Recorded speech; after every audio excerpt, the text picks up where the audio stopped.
Hi, my name is Shama. I am the program director here at Girls and Gis. We are super excited today. We have three phenomenal women on, women that have risen to the top in the competitive world and have had amazing journeys that they are willing today to share some of their experiences and their viewpoints on the lifestyle of a professional competitor. So first up, we have Hilary Williams. How are you doing today? Doing well. How are you? Good, good. We have Tracey Goodell. How are you, Tracey? Good. How are you? Excellent. And last but not least, we have Chelsah Lyons. How are you, Chelsah? This segment wouldn't be complete without my partner in crime. We have Charlene Coates. How are you today, Charlene? Doing good. Thanks, Shama. I'm super excited about this one. We got some legends on here. Yes. All right, so let's go ahead and get started. So first off, we wanted to kind of get a window into, the lifestyle of the competitor in your era.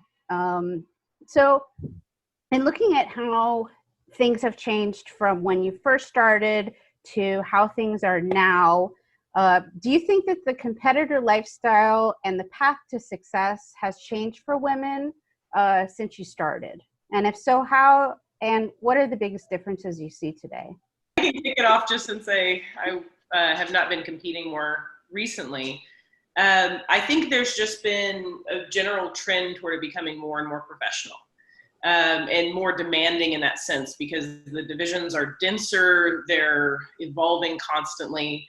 Back in my day, I'm getting old, but I was a full-time college student and I would compete on the weekends, and that was something that, I worked really hard and I trained a lot, and I am proud of what I did, but that would be, I think, much more challenging in today's environment because now there are women who are training professionally, constantly teaching, constantly competing every other weekend in good divisions.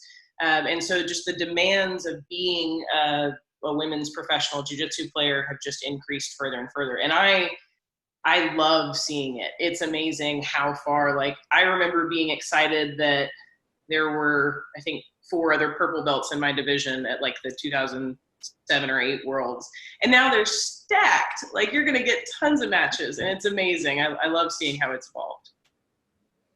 Yeah, I definitely think when Hilary said, back in our day, Hilary and I actually competed against each other, but I was, I think, blue belt? Yeah, and I was a brown. The division was trials, yeah. And nowadays, she's saying that girls can do this for a living. You don't need to, of course, some do still work and are going to school, but they're training, morning, midday, night, every single day. So it's definitely evolved, and the brackets are way bigger. You have a lot more matches to make it to the finals, and there's so many more opens now. Back then there wasn't a competition every single weekend, so you didn't have these opportunities. There was the big ones, and if you made it to those, you were lucky enough. Now it's there's one in every city, so you can compete all over almost whenever, well, prior to COVID, but in this day. So do you think that path to success has changed in any ways, as far as, I know you guys talked about the opportunities, but the steps to get there, are they still the fundamental steps that when you started? I know, Tracey, you took a little break and you had a family and started a family. Coming back to it, did you see any changes in, okay, this is how I have to kind of, the end goal is different, right? But how was that coming back for you? Did you have to navigate kind of a whole new playground, I guess? Or was it similar kind of foundation that it was before you took a little break? Training's always training, but definitely with having the kids, it's a lot more obstacles in the road, and some days, it's harder than others. But I feel back then, our day or whatever, it was almost if you got your black belt or your achieving your belts in a short amount of time, it was like, oh my gosh, that person got their black belt in this amount of time. But I feel like nowadays it's happening a lot more often because there are so many people and they're able to train all the time. You know, a lot of these young competitors that also don't have kids that are able to dedicate themselves to that every day, which is awesome. But it definitely was a hard comeback for having kids because, you know, you're not able to, your body obviously changes. You're not able to do every single class and just have that recovery and rest time after. You know, it's like, okay, now I have to feed these 3 little munchkins. It's not just feeding for myself, and I can relax and think about the next training. So it's been a little bit of a difficult time having kids, but also a very rewarding and blessed thing as well. And I'm still able to do that with them. And, you know, they've trained as well. Some days they like it, some days they don't. But yeah, I definitely feel like it's, you know, any female is capable of doing it. As long as you put your heart and soul into it, it's possible. But comeback is a little bit hard with having kids because, you know, jiu-jitsu can't just be like your main focus and your main goal, you know. Yeah, absolutely. Yeah. I can't imagine being a doctor during these times right now and not being able to see the person and really get that full, like, kind of assessment of them. Yeah. It's, I mean, I'm safe, so I can't complain, but yeah, absolutely. It is. That's why you stopped competing and training, right? You were going to medical school, right? Yeah. And so I competed all through college and then quit for medical school and residency. And now I'm in fellowship, which is like, apparently I don't want a real paycheck yet. And so I'm doing extra specialization in Parkinson's and related conditions. So it's like movement disorders, which is the exact opposite of what I thought going into school. But here we are. Yeah, I remember like, it was kind of like you just stopped and everybody's like, oh, she's going to like medical school. You know, I was like, oh, that's cool. And then like, you know, years down the road, I like seen your name somewhere, you were training or something. I was like, oh my gosh, I went against her like way back in the day. Yeah, and I do know, like, I'm thankful for what I did, but I now try to tell all medical students, I'm like, whatever your athletic something is, like, make time for that. Because I talked myself out of exercising, I talked myself out of training, and in retrospect, I should have made the time. You know, you need to, I mean, it's the oxygen mask theory. You have to take care of yourself before you can take care of someone else. And that's just not good. So I don't like that I stopped, but it happened. So now I just have to come back and get back. Yeah. And are you going to compete again, do you think? Or if? I'm not very good at doing competitive things like just for fun. That is an issue of mine. And I, at current standings, would get wrecked. So I'm going to at least hold off for a few years and then maybe reassess after that. Yeah. And how's your experience been, Tracey, after coming back to competing? Do you feel like it's like so different from like before you took your break? Not really. I feel like it's similar. It's just, you know, mainly when I travel and knowing like my kids can't always come. That's like the hard thing, you know, like how they're doing and you want them there and they're like, oh mom, I miss you. But it's the same. Your body, I'm older, you know, clicking, knees are sore, back sore. So, I mean, I definitely feel like I was more in my prime before, obviously. But other than that, I feel like it's the same. You know, you learn to juggle things and kind of do what needs to be done. So it's got to be a hassle flying from Hawaii for all those major tournaments, right? It's such a travel every time. Yeah, and so expensive, and you know, it's a hassle, but hopefully trying to head out towards the mainland soon and do something out there because, you know, home will always be here, but just want to try to compete in this last couple years while I can and, you know, travel and train and, you know, kind of open a gym. So we'll see. Good luck. Thank you. A couple of things. As in competing, right, as females in the sport, The first 2 competitions I did were very local. One was at a gym, and it was all guys.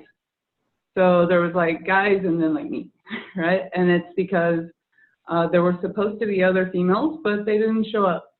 So my coach is like, get in there. And I'm like, okay, if you're going to allow it, why not? And then I remember like the first like tournaments where I was like, okay, there's definitely girls here.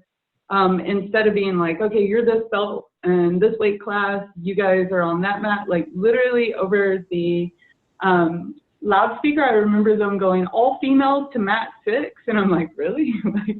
like this is how we're doing this? Okay. So it was like white belts, blue belts, purple belts, endless weight classes. So it was basically a free for all.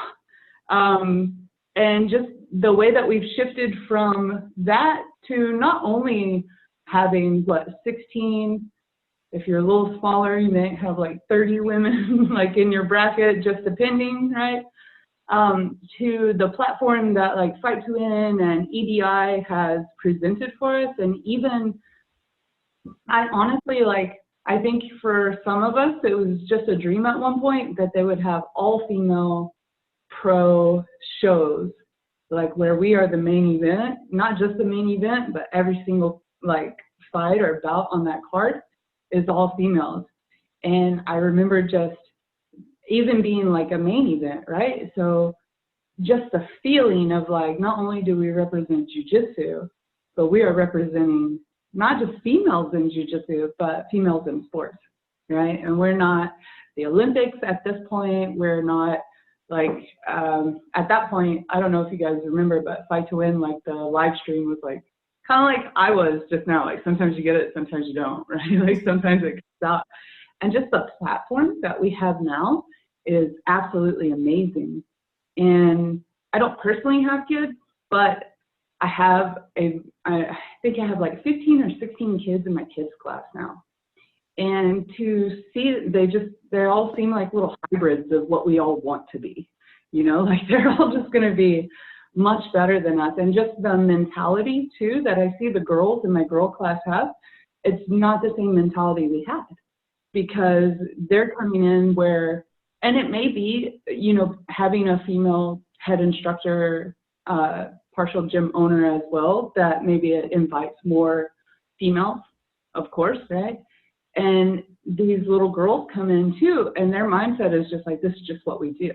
And I think for those of us, like all of the women here who came in the beginning, were like, all right, I guess this is what I do.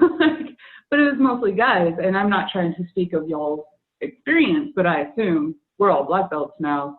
We went through the beginning where it was like, okay, you might see a girl come or go, and you're like, this is my new best training partner, and then she's gone like 3 months later. And you're like, okay, that was my new best training partner. We'll see who sticks around. Yeah. So it's really cool to not only for us to have that platform now so that they can see it when they live stream, they see us doing instructional videos.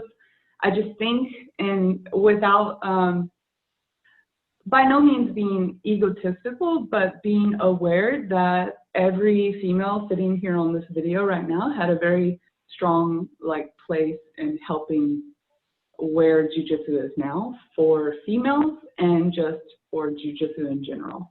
And the environment that we create in any place that we train, visit, or any show that we put on for people watching.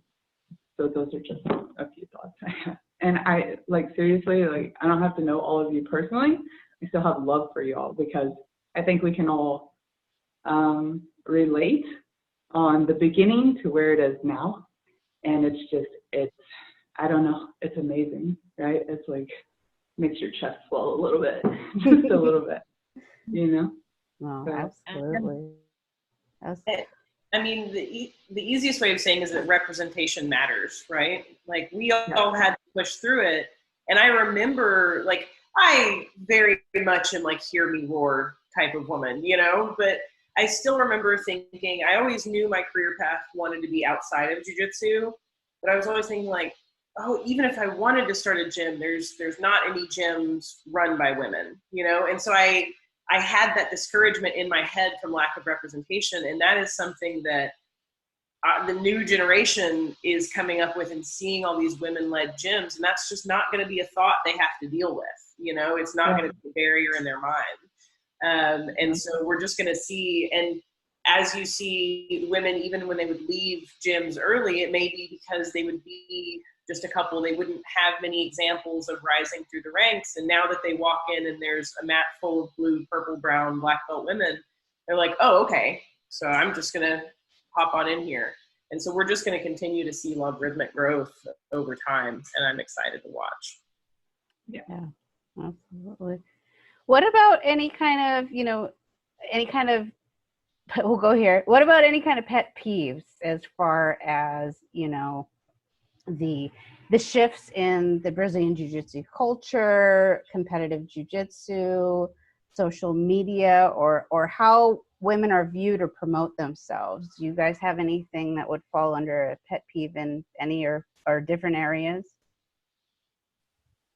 No, I think do you. Do you and just continue to because I think you have to have many different types of, not just people, but females, because there are so many different types out there. You don't want just one representation. Pet peeve, I don't know if I'd call it a pet peeve. I would more say an acknowledgement of maybe the ones who come in who are very helpless, very oh, I don't and constantly not believing in themselves. So less of a pet peeve and more of an acknowledgement that we have work to do with this one. Whereas this girl over here is kind of like you said, she'll come in and she's like, hear me roar, I got this.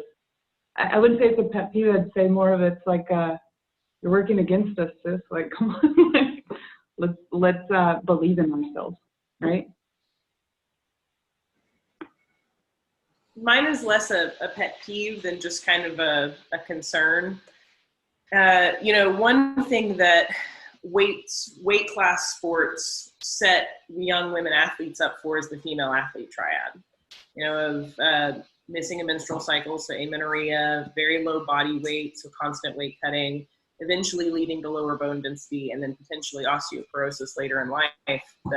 And that's a real concern. We see that a lot in dancers, gymnasts, wrestlers, and we're going to start seeing it in our sport as we get more and more teens and young women who are competing.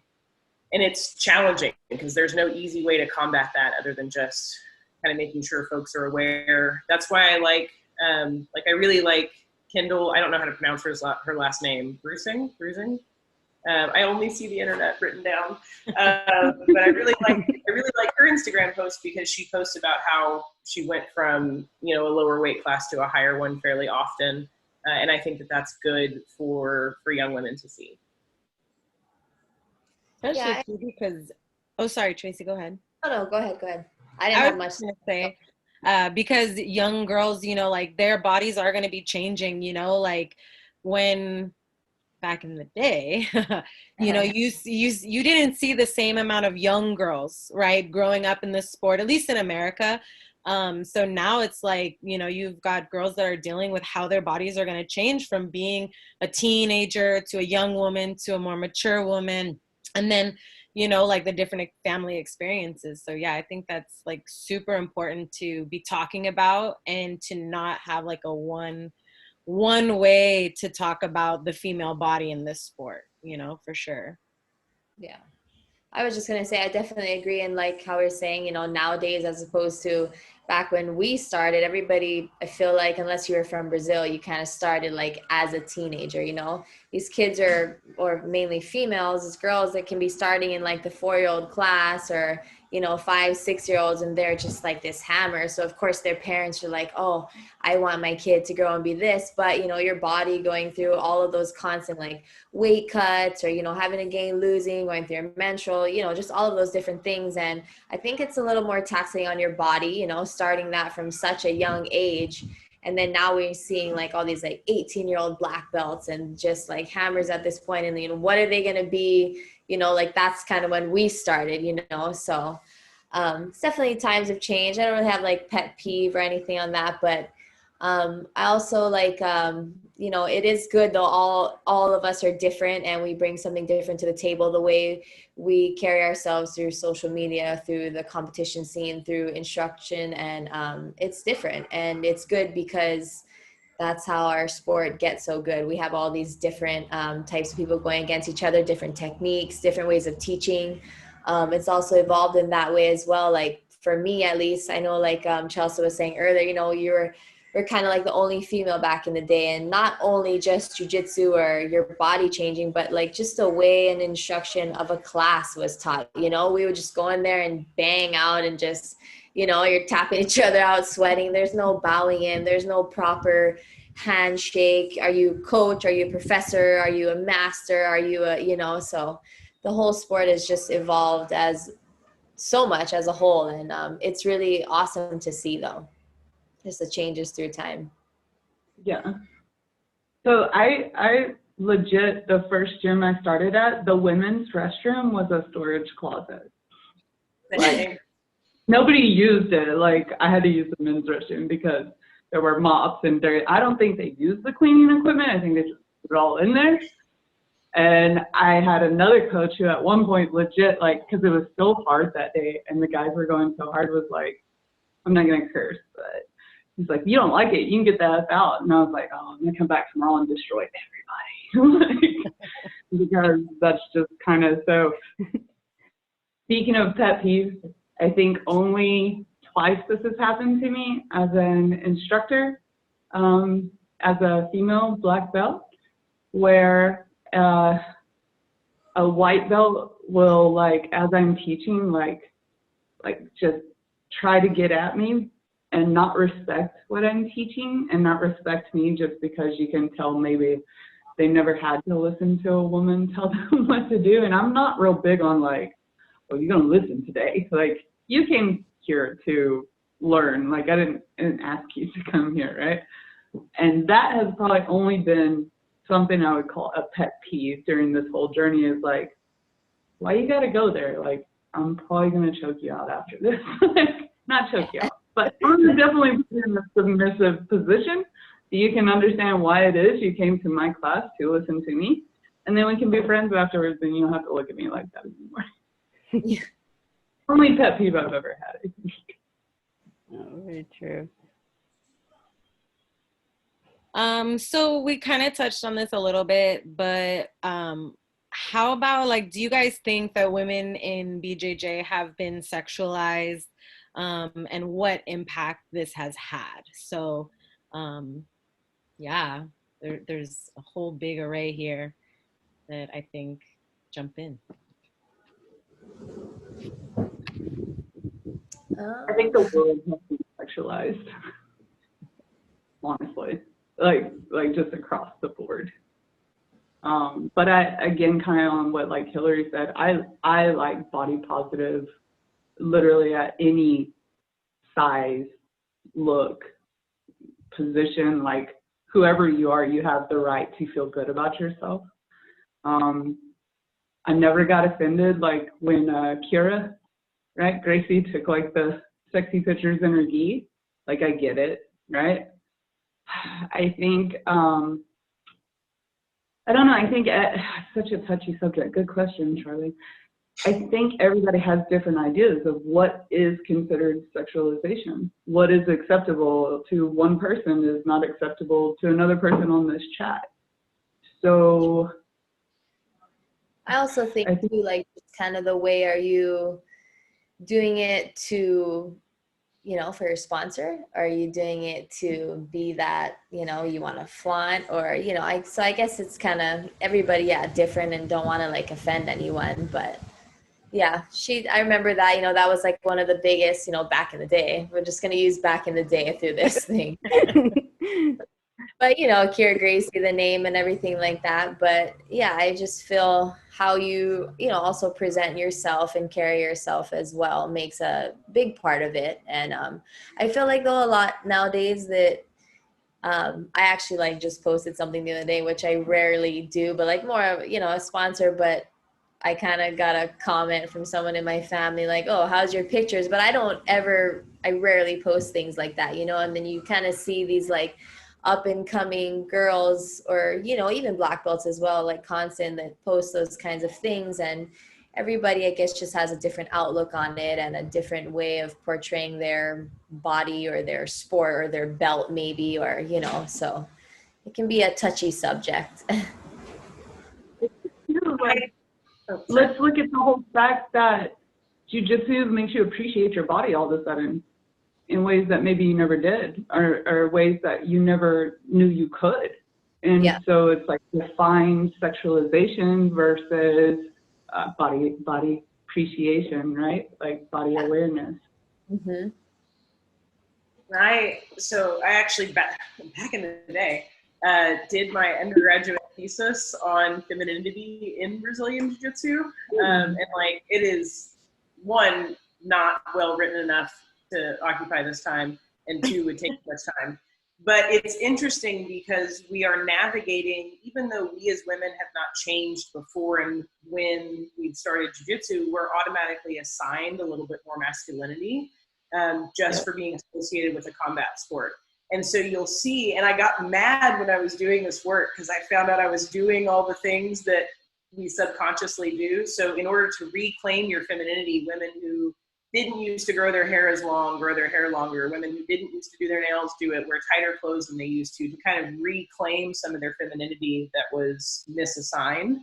And so some of it's reclaiming. On the other end, like I was pressured back in the day. Like they were like, oh, well, everyone's taking the cute, sexy pictures, so you need to take the cute, sexy pictures. And they weren't bad, but that's lack of consent. You know, when someone else is encouraging you to, it's a very different thing than when you go, yeah, I have some sweet abs from jiu-jitsu. I'm gonna post these all over Instagram, which in that case, more power to you.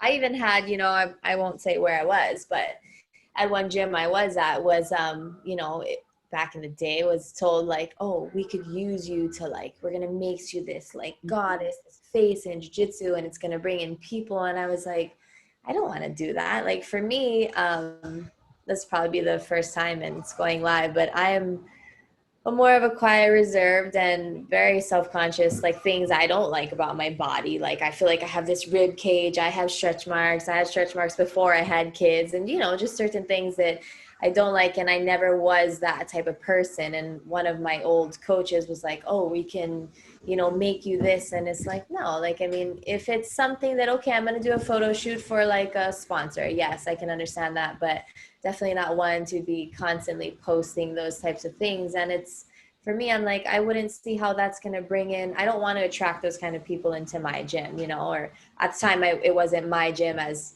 my owner, you know, but like I was there, that was a gym I trained at. But if I own the gym now, you know, I'm not going to be flaunting, and like, I don't want to attract that and have that kind of vibe for, if it's like a more of a sexual, like a revealing type of picture posting, you know, it's like, those aren't the people that I want to attract in my gym, and role models that I want to have for the kids that I'm teaching, or my kids that I'm raising, you know. So I definitely have had that, the pressure, like, oh, you should do this, you should do that. But more so if you want to post like, yeah, man, my body has changed, I'm fit now, I can post a little bit with my gi or take a picture, you know. So there's like a difference, there's a fine line, and, you know, I know everybody has different views and thoughts on it, but just wanted to share that little. It's definitely different, and I think it's really cool that we've seen it kind of shift from it being maybe more externally motivated than self-motivated, and now women are actually able to present, you know, this positive body you know, awareness, and like we're in control of it, right? And maybe like, yeah, there are some people that are still dealing with the pressure, so hopefully, you know, hearing you ladies like share your differences and where you were versus where you are now will encourage them to, you know, if there's something that doesn't feel like you're honoring yourself, don't be afraid to do what you need to do to honor yourself, you know. And yeah, so if you guys could give like one, you know, one little piece of advice to somebody who wants to pursue this lifestyle, you know, what's like one piece of advice that you would give to them? mine's a little bit of a bum out, so let me go first. It's this, in this sport, you will meet some of the most incredible, amazing, wonderful people you'll ever find, but not everybody's like that. So just trust and judge the world like you would as if they were normal people on the street, because they are normal people on the street. They just came into the gym. So make your friendships, but protect yourself. Yeah. I definitely just have to kind of agree with what you said. But prior to, I was going to say that just, you know, being the female, it is also nice, like being a female instructor, and you kind of have these young girls coming in. That's why I like nowadays that there are so much female instructors or females that run gyms or, you know, own gyms, because you also, you know, I mean, not every female is perfect, but you also know that they are in good hands. You don't have these people that are preying on these young girls or manipulating them to do things. And maybe they came into jiu-jitsu because they were shy and quiet or didn't know how to speak up, and then now here they are in this sport where they're being, you know, tricked and, you know, led to think this other way, and they're already a soft-spoken person, so then they're going through these things in this sport and then they feel stuck in that sense. So it's nice to know that, you know, us as black belts, and, you know, we can guide them, and we can also be there to protect them as well. I'm not saying every male is that way, but, you know, like you said, you know, trust in yourself and be smart about where you are, your surroundings, and know, like, you know, you have to be aware of what you're going into. And if you are going into this gym per se, that's not uncomfortable or that's not comfortable, like, speak up, like, speak your mind and get out of that situation. Don't let it continue, because, you know, it just trickles on, and who knows how many other people were affected in that. So definitely be smart about your surroundings, and, you know, be a strong person, and, you know, you can tell right from wrong. And if it's a wrong situation, don't stay in that. 100%. I would say, yeah, I would say definitely find a good place. You know, there are a lot of jiu-jitsu gyms, depending on where you live these days. So most places you're starting to have options. Find a good place. Learn as much as you can. Just keep absorbing, because you will never be able to learn it all. So just keep learning as much as you can. Have fun. And again, I think we talked about this before, Shama, like, it's so cliche, but have fun. You have to enjoy what you're doing, because it is a long journey, right? So they say don't focus on the belt, which is very true, but at some point you start focusing on belts, right? A little bit, whether you want to or not. Have fun. And my coach once told me something that has stuck with me forever, and it really helped me in this, especially as a competitor, but just in jiu-jitsu, period. We were at Worlds as a purple belt, and people that I'm watching their instructional videos, now I've trained with them, but at that point I'm like, just everybody walking by me, I'm like, whoa. And they're just walking up to my coach like, sup. I'm like, know them, like, and he told me, he goes, hey, Chelsah, quit holding people above you. Like, whether you think it's technique, their abilities, them as an athlete, them as a practitioner, quit holding people above you. Because if you hold them there, they will stay above you. And that mindset really helped me, not just in competition, but in my training. Because there were people who I'd be like, ooh, I don't know, because they have all this ability and knowledge. And now those are the people I seek out. So if you think someone knows more than you, has better abilities, is going to beat you every time, dare I say, seek them out. So have fun. And honestly, like, if you can find it within you, fall in love with it. Because you will go through periods in time where you're like, I don't even know why I'm here. I don't know what I'm doing. And I don't know if I've lost my mind completely. Should I even go to class today? Yes. The answer is always yes. Like, fall in love with it, and just fall in love over and over again, and let it just sweep you up and do everything it will with you, and watch what comes out of that. Like, that is my advice. Like, please, and let me be a part of it, because I love seeing it when people finally catch that. Like, okay, like, I'm just gonna have fun when I'm doing this. This is gonna be like a life thing, even if it's not yours. focus to open a gym like some of us because we're a little too obsessed or whatever. So. For sure, for sure. Well, awesome. It was such a pleasure having you guys on. I'm so glad we got to do this.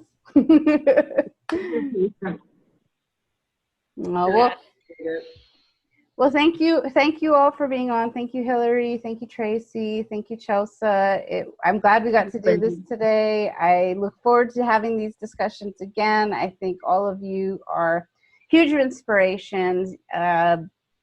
I remember seeing all of you competing back in the day, and I was that lonely little lower belt going, oh, wow, look at these like big, crazy, awesome women. I can do that. Yay. So you continue to inspire all of us. And thank you so much for being a part of this. Thank you for everyone at home listening. We hope that you guys find some entertainment in this and get some information. And seek out these women. They are all wealths of wisdom, and I'm sure all gladly will help you in your journey. Shama, really fast, what states are you guys all in, just for the listeners? So if they do want to try to like ever connect at your gym, you don't have to say your gym if you don't want, or you can. I don't know, but for those that don't know where you guys are, how would they find you? I'm at SPG in Birmingham, Alabama. Alabama. I am in Hawaii right now, and it's super windy outside. Currently, we don't have a gym for COVID, but we started a new school called Free World Jiu Jitsu, and we have our first location in Texas, in Hutto. So if you're in the area, check them out. Yeah. We just opened LP Martial Arts, or LPMA, in Louisville, Texas, which is close to Dayton. So please come find me. Yeah. Excellent. Thank you, ladies. You ladies, awesome. You ladies, because seriously, like all of you are very inspiring. Like honestly, like each and every one of you. So thank you for being a part of this journey as well. Thank you. Yeah, thank you guys. Thank you all.